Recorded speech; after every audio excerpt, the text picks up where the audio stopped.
전투에서 부상을 입은 러시아 병사들이 제대로 된 치료를 받지 못하자 폭동을 일으켰습니다. 러시아는 병력 부족에 시달리고 있음에도 자국 병사들을 제대로 신경 써주지 않고 있는 모양입니다. 27일 디펜스 익스프레스 등 우크라이나 언론에 따르면 지난 14일 러시아 남중부 노보시비르스크에서 부상을 입은 러시아 병사 수십 명이 부실한 의료 지원에 대한 불만으로 폭동을 일으켰다고 러시아 언론을 인용 보도했습니다. 러시아 중앙군관구 소속 제41 혼성군의 병사들로 알려진 이들은 부대 지휘관의 처우에 불만을 제기하며 적절한 의료 치료를 받지 못하면 전선으로 복귀하지 않겠다고 주장했습니다. 이 과정에서 병사들은 창문을 깨고 막사를 훼손했으며 10명은 시설을 탈출한 것으로 전해졌습니다. 러시아는 장갑차 부족과 우크라이나 드론 위협 등으로 부상당한 병사들을 병원으로 이송하는 시간이 지연되고 있습니다. 이는 부상자가 결국 병원으로 후송되더라도 더 심각한 부상으로 이어지거나 사망할 확률이 높아짐을 의미합니다.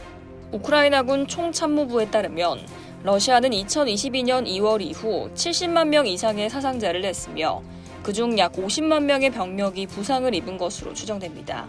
이 같은 대규모 사상자는 러시아 군 의료 체계의 모든 단계에서 심각한 부담을 초래하고 있으며 이는 상당한 물류 문제와 의료 인력 부족으로 이어지고 있습니다. 이러한 문제는 최소한 향후 3개월 동안 계속될 가능성이 높습니다. 그럼에도 불구하고 푸틴은 전쟁을 끝낼 생각이 없어 보이는데요. 오히려 군에 입대하면 빚을 탕감해주겠다는 제도까지 통과시켰습니다.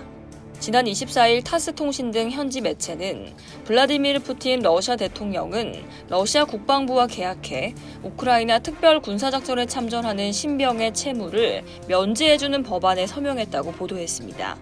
다음 달 1일부터 국방부와 1년 이상 입대 계약을 체결하고 특별 군사작전에 참가하는 신병은 최대 1,000만 루블의 부채를 탕감받을 수 있습니다.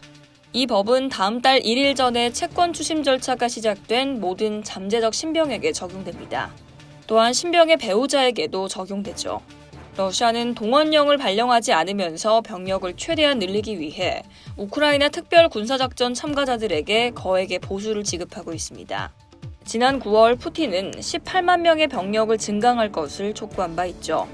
수도 모스크바 시민들이 입대할 경우 복무 첫해 총 520만 루블을 받을 수 있습니다.